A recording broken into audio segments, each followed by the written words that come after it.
नमस्कार दोस्तों, स्वागत है आप सभी का मेरे YouTube चैनल किस्सों का कारवां में। आज हम मारवाड़ के इतिहास की तीसरी कड़ी की बात करने जा रहे हैं। पिछली कड़ी में अपन ने पढ़ा कि राव सिंह की मृत्यु गोविंदवाड़ा के किले में हो चुकी थी। उसके बाद उसकी जो चावड़ी रानी थी वो अपने तीनों पुत्रों को लेकर, तीनों पुत्रों में थे आस्थान, सोनिंग और अज, तीनों पुत्रों को लेकर अपने पीहर आ गई गुजरात और वहाँ अपने मामा और नाना के पास वो तीनों पुत्र पलने लगे। समय बीतता गया, बालक जवान होते गए और तीनों राजकुमारों को चौगान खेलने का शौक़ था। एक दिन वो अन्य राजकुमारों के साथ जब चौगान खेल रहे थे तो उनकी बॉल किसी बुढ़िया के पाँव में जा कर के लगी और उसी दौरान एक राजकुमार उस बॉल को लेने के लिए बुढ़िया के पास गया और बोला कि बुढ़िया बॉल पकड़ा दे।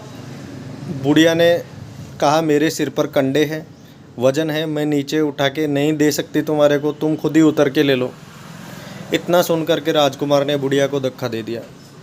बुढ़िया को जब धक्का दिया तो बुढ़िया साइड में जा कर के गिर गई और बुढ़िया ने उसको भला बुरा कहा और कहा कि तुम मामा का माल खाते हो, मोटे होते जा रहे हो और उसी की प्रजा पर जुल्म ढाए जा रहे हो, तुम्हारा खुद का तो कोई ठिकाना है नहीं।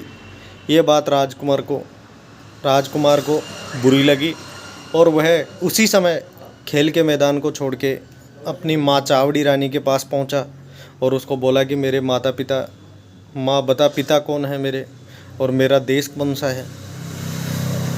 माँ ने जैसे तैसे करके आनाकानी करके उसको टालना चाहा, लेकिन राजकुमार जिद का पक्का था। जब वह अड़ी गया तो उसने बताया कि तुम्हारे पिता राव सिंह थे जिनका कन्नौज में स्वर्गवास हो गया। उसके बाद तुम्हारे लालन पालन के लिए मैं तुम्हारे को यहाँ अपने मामा के यहाँ लेकर आ गई। आज तुम जहाँ रह रहे हो ये तुम्हारे मामा और नाना का घर है।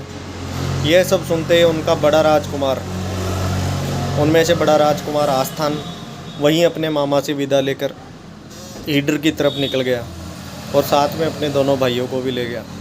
ईडर की तरफ गया, एक रात रुक करके आगे पाली गांव में पहुंचा। उन दिनों पाली के अंदर मेर शासक कन्है का शासन हुआ करता था और वो बड़ा ही निरंकुश शासक था। जनता से कर भी लेता था और अनीति भी करता था।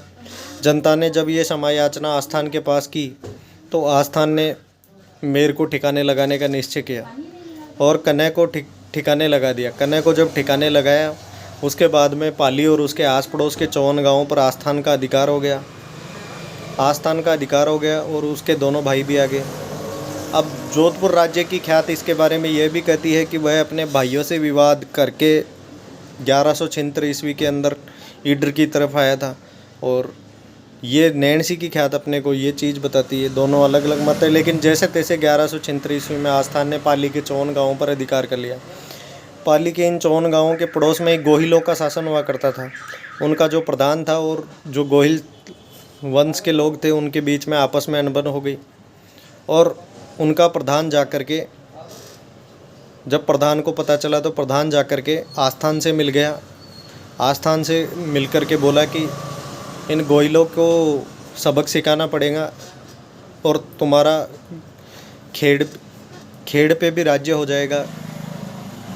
गोइल खेड़ पर शासन किया करते थे और खेड़ को जीतने के चक्कर में आस्थान ने उसको हाँ बोल दी और उसी प्रधान राजपूत ने गोहिलों के यहाँ खेड़ में निमंत्रण दिया आस्थान को।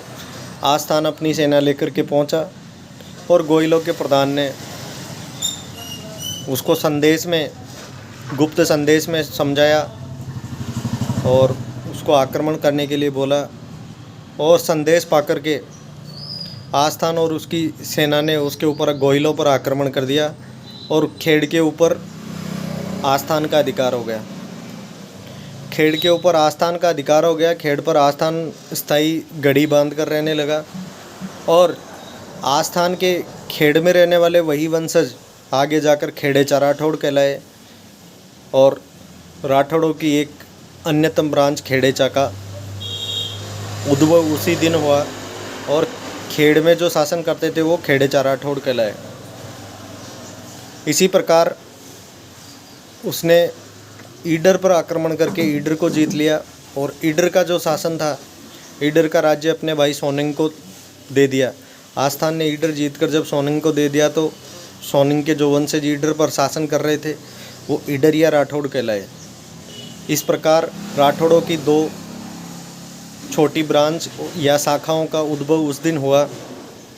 ये अपन मारवाड़ के इतिहास की तीसरी कड़ी के अंदर जानते हैं कि खेड़ेचा और ईडरिया राठौड़ आस्थान और सोनिंग के वंशज ही हैं और इन्होंने आगे जाकर अज के लिए भी शासन की व्यवस्था की।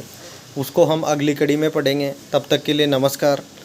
राजस्थान के इतिहास के किस्सों को मैं आप लोगों के सामने लाता रहूँगा। अगर आपको इतिहास के किस्से पसंद आते हैं तो मेरे चैनल को लाइक, शेयर और सब्सक्राइब ज़रूर कीजिए। अगली कड़ी तक के लिए इंतज़ार। तब तक के लिए नमस्कार।